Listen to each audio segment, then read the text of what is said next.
어찌됐든 아직 멀었단 얘기입니다. 뭐가 멀었어?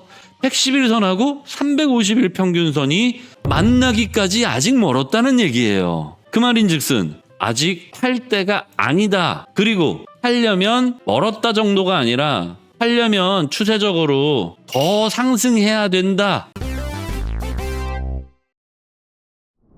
네, 안녕하십니까 부자 형님 누님들. 비트코인의 시세는 물가가 결정하는 게 아니죠. 금리가 결정하는 것도 아닙니다. 철저하게 수요와 공급 그리고 대세가 결정하는 건데, 그 대세의 어떤 가장 큰 흐름은 무엇이냐? 바로 비트코인의 4년간의 반감기 사이클이죠. 다만 이 반감기의 역할이 조금씩 축소되고 있는 것만큼은 우리가 잊어서는 안 되겠죠. 이유는 뭐 당연하게도 현물 ETF의 시장 참여이겠지만, 아직까지는 그래도 비트코인이 이 4년간의 비트코인 사이클을 벗어난 적은 없기에 여태까지는 계속 지켜왔어요. 그러니까 언젠가 한 번은 이 사이클에서 조금 크게 벗어나는 일도 우리가 예상해 볼 수는 있겠지만, 그게 언제가 될지는 아무도 모릅니다. 그냥 이번이 될지 다음이 될지 우리는 현실적인 데이터를 지켜보면서 대응을 하면 그뿐. 우리가 뭐 세상을 바꿀 수 없듯이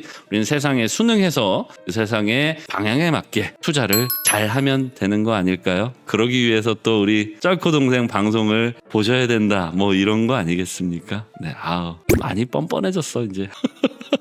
일단 현물 ETF부터 좀 정리를 할게요. 오늘 사실상은 언제 조정이 와도 전혀 이상하지 않아. 그죠? 그런데 거래량이 죽어가는 듯 하다가 다시 또 살아나고요. 또 예전에 많은 분들이 주장하셨던 게, 분석 같지도 않은 분석으로 주장하셨던 게 이 쌍봉설 아닙니까? 쌍봉 찍었으니까 2021년처럼 여기서는 그냥 다이렉트로 최저점까지 갈 것이다. 1000달러까지 간다, 10,000달러까지 간다, 20,000달러까지 간다. 뭐 견해 차이는 조금씩 있었지만은 분석 같지도 않은 분석을 내놓은 사람들은 전부 다 여기서 하락 배팅을 했어요. 그 사람들이 최근에 많이 청산이 됐고, 실제로 뒤늦게 청산된 이후에 이제 와서 또 여기서 고배율 선물을 시작하기로 결정을 했나 봅니다. 최근 들어서 고배 선물 주문이 굉장히 많이 쌓여가고 있고요. 저는 이걸 좀 우려스러운 입장에서 바라보는데, 일단 선물을 이번 이 조정 구간에서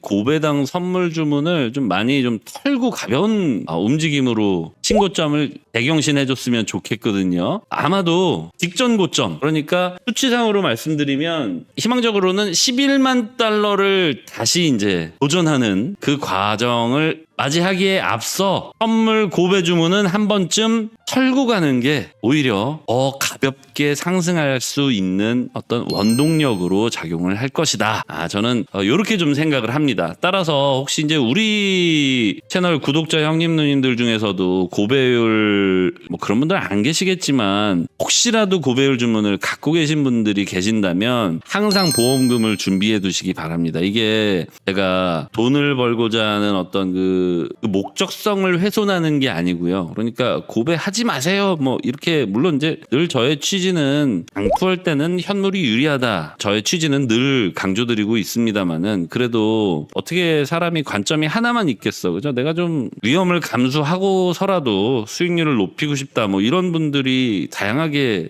계실 것으로, 물론 뭐 각자 생각하시는 기준은 다르겠죠. 어떤 분은 한 2배도 고배율이다라고 생각하시는 분들, 또는 5배 이상은 고배율이지, 혹은 10배는 넘어야지, 뭐 이렇게 다들 생각은 다양하시겠지만은, 제가 여기서 말씀드리는 고배율이란 하루에 또는 일주일에 최대 변동폭을 뛰어넘는 배율을 저는 고배율로 생각합니다. 그게 뭐 100배, 50배 이 정도 수준이 아니라, 요즘과 같이 이렇게 변동성이 심할 때는 사실상 5배도 고배라고 볼 수 있어요. 우리 부동산도 지금 5배 가능하죠. 부동산 레버리지, 만약에 내가 내가 주택을 처음 구입한다. 생애 최초 대출은 80%까지 나오니까 물론 이제 DTI, 뭐 DSR 이런 뭐 부가적인 허들들이 있기는 합니다만 어찌됐든 공식적으로는 10억짜리 집 2억만 있어도 사고 5억짜리 집 1억만 있어도 삽니다. 내가 생애 최초로 주택을 구입한다면 말이죠. 부동산 얘기를 하고 싶은 게 아니라 갑자기 왜 나왔냐면 우리가 안전하다고 생각하는 상대적으로 안전하다고 생각하는 부동산마저도 한 5배 레버리지는 준다는 얘기예요. 그걸 또 반대로 해석하면 5배 이상은 안 준다는 얘기입니다. 예전에는 몇 배까지 줬나요? 10배까지 줬죠. 10억짜리 집 1억만 있으면 샀습니다. 5억짜리 집 5천만 원만 있으면 할 수 있었던 시절이 있었죠. 근데 이제 정부에서 레버리지를 낮춰준 거 아닙니까? 변동성이 심할 때는 레버리지를 낮춰라. 지금도 마찬가지로 변동성이 심하기 때문에 우리 올바른 투자자의 자세는 레버리지를 써라 말아라. 뭐 부동산 오를 건데 내가 레버리지 한 채 살 거 두 채 사서 돈 더 벌고 싶다. 이런 걸 제가 말리고 싶은 생각은 없고 다만 위기 관리를 위해서 내가 리스크를 감수하려면 그냥 뭐 아니면 도 이런 그 도박을 하는 그런 어떤 그 투자 성향을 조금은 내려놓고 도박이 아닌 그래도 좀 보험금을 따로 그러니까 뭐 쉽게 얘기하면은 내가 한 채 살 거 두 채 사고 두 채 살 거 세 채 살 것이라고 하면 조금 이자 정도는 내가